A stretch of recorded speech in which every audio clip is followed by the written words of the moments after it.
വാർത്തകളിലേക്ക്. മന്ത്രി K ബാബുവിനെതിരെ Thrissur vigilance കോടതിയിൽ പരാതി കോടതി ഫയലിൽ സ്വീകരിച്ചു. പുതിയതായി 6 ബാറുകൾ അനുവദിച്ചതുമായി ബന്ധപ്പെട്ടാണ് പരാതി. വിവരങ്ങളുമായി ഞങ്ങളുടെ പ്രതിനിധി ദിൽജിത്ത് ചേരുന്നു. ദിൽജിത്ത്, എന്തൊക്കെയാണ് പരാതിയിൽ പറയുന്നത്? വിശദാംശങ്ങളിലേക്ക് പോയാൽ. അജിംഷാദ് 8 ഫൈവ് സ്റ്റാർ ഹോട്ടലുകൾക്ക് അനുമതി നൽകുകയും അതിൽ 6 ഹോട്ടലുകൾക്ക് ബാർ അനുവദിക്കുകയും ചെയ്ത സർക്കാർ തീരുമാനത്തിനോട് അനുബന്ധിച്ചാണ് ഇപ്പോൾ പരാതി ലഭ്യമായിരിക്കുന്നത്. പൊതുപ്രവർത്തകൻ PD ജോസഫാണ് ഇക്കാര്യത്തിൽ അഴിമതി നടന്നിട്ടുണ്ട് എന്ന് ചൂണ്ടിക്കാട്ടി തൃശൂർ വിജിലൻസ് കോടതിയിൽ പരാതി സമർപ്പിച്ചത്. എക്സൈസ് മന്ത്രി K Babu, excise commissioner, excise deputy commissioner, അതുപോലെ തന്നെ വകുപ്പ് തല സെക്രട്ടറി എന്നിവരുൾപ്പെടെ 5 പേരെ ഉൾപ്പെടുത്തിയാണ് അവർക്കെതിരെ കേസെടുക്കണം, അഴിമതി നിരോധന പ്രകാരം കേസെടുക്കണമെന്ന് ആവശ്യപ്പെട്ടുകൊണ്ടാണ് പൊതുപ്രവർത്തകൻ PD ജോസഫ് തൃശൂർ വിജിലൻസ് കോടതിയിൽ ഹർജി സമർപ്പിച്ചത്. ഈ ഹർജിയാണ് വിജിലൻസ് കോടതി പരിഗണനയ്ക്കായി സ്വീകരിച്ചത്. 7/5/2016 കേസ് പരിഗണനയ്ക്കായി മാറ്റിവെച്ചിട്ടുണ്ട്. ഏതായാലും ഇപ്പോൾ ഹർജി കോടതി ഫയലിൽ സ്വീകരിച്ചിരിക്കുകയാണ് അജിംഷാദ്. ഒപ്പം അതായത് 6 ബാറുകൾ അനുവദിച്ചതുമായി ബന്ധപ്പെട്ട നിരവധി തർക്കങ്ങൾ നടക്കുന്നു. ഇത് മദ്യനയവുമായി ബന്ധപ്പെട്ട കാര്യമാണെന്നും മദ്യനയത്തിൽ 5 സ്റ്റാറുകൾക്ക് ബാറുകൾ അനുവദിക്കാൻ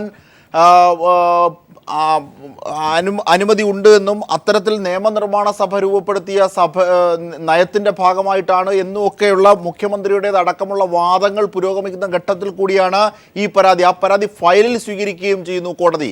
ഈ ഘട്ടത്തിൽ ദിൽജിത്ത്, തീർച്ചയായും അജിംഷാദ്, ഇത്തരത്തിൽ സർക്കാരിന്റെ ഒരു നയം, പ്രത്യേകിച്ച് ഹൈക്കോടതിയിൽ ഉൾപ്പെടെ പുതിയ ബാറുകൾക്ക് ലൈസൻസ് നൽകില്ല എന്നൊരു നയം ഹൈക്കോടതി ഉൾപ്പെടെ സത്യവാങ്മൂലം നൽകിയ സാഹചര്യത്തിലാണ് ഇത്തരത്തിൽ 5 സ്റ്റാർ ബാറുകൾ അനുവദിക്കുകയും ആ ബാറുകൾക്ക് ബാർ പെർമിറ്റ്, 5 സ്റ്റാർ ഹോട്ടലുകൾ അനുവദിക്കുകയും ആ ഹോട്ടലുകൾക്ക് ബാർ പെർമിറ്റ് നൽകുകയും ചെയ്തത്. ഇത്തരത്തിൽ 5 സ്റ്റാർ ഹോട്ടലുകൾ അനുവദിക്കുമ്പോൾ അവർക്ക് ബാർ ലൈസൻസ് നൽകേണ്ടത് നിർബന്ധമില്ല എന്ന കാര്യവും ചൂണ്ടിക്കാട്ടുന്നുണ്ട്. അത്തരത്തിലുള്ള ഹോട്ടലുകൾക്കാണ് ഇപ്പോൾ 6 ഹോട്ടലുകൾക്ക് ബാർ ലൈസൻസ് കൂടി ലഭ്യമാകാവുന്ന തരത്തിൽ നിയമസഹായം ചെയ്തു കൊടുത്തതായുള്ള വിവരങ്ങൾ പുറത്തു വരുന്നത്. ആ ഒരു ഘട്ടത്തിലാണ് എക്സൈസ് മന്ത്രി K Babu, excise commissioner, excise deputy commissioner, വകുപ്പ് തല സെക്രട്ടറി എന്നിവരെ ഉൾപ്പെടുത്തിക്കൊണ്ട് ഇത്തരത്തിൽ അഴിമതി നിരോധന പ്രകാരം കേസെടുക്കണം, ഇക്കാര്യത്തിലുള്ള അഴിമതി പരിശോധിക്കണമെന്ന് ആവശ്യപ്പെട്ടുകൊണ്ട് പൊതുപ്രവർത്തകൻ PD ജോസഫ് ഇത്തരത്തിലൊരു ഹർജി സമർപ്പിച്ചത്. ഈ ഹർജിയാണ് ഇപ്പോൾ കോടതി പരിഗണനയ്ക്കായി മാറ്റിവെച്ചിരിക്കുന്നത്. അജിംഷാദ്, തീർച്ചയായും ദിൽജിത്താണ് വിവരങ്ങൾ നൽകിയത്. മന്ത്രി കെ ബാബുവിനെതിരെ പരാതി തൃശൂർ വിജിലൻസ് കോടതിയിലാണ് പരാതി സമർപ്പിച്ചത്. പരാതി കോടതി ഫയലിൽ സ്വീകരിച്ചു. 6 ബാറുകൾ അനുവദിച്ചതുമായി, പുതിയതായി 6 ബാറുകൾ അനുവദിച്ചതുമായി ബന്ധപ്പെട്ടാണ് പരാതി.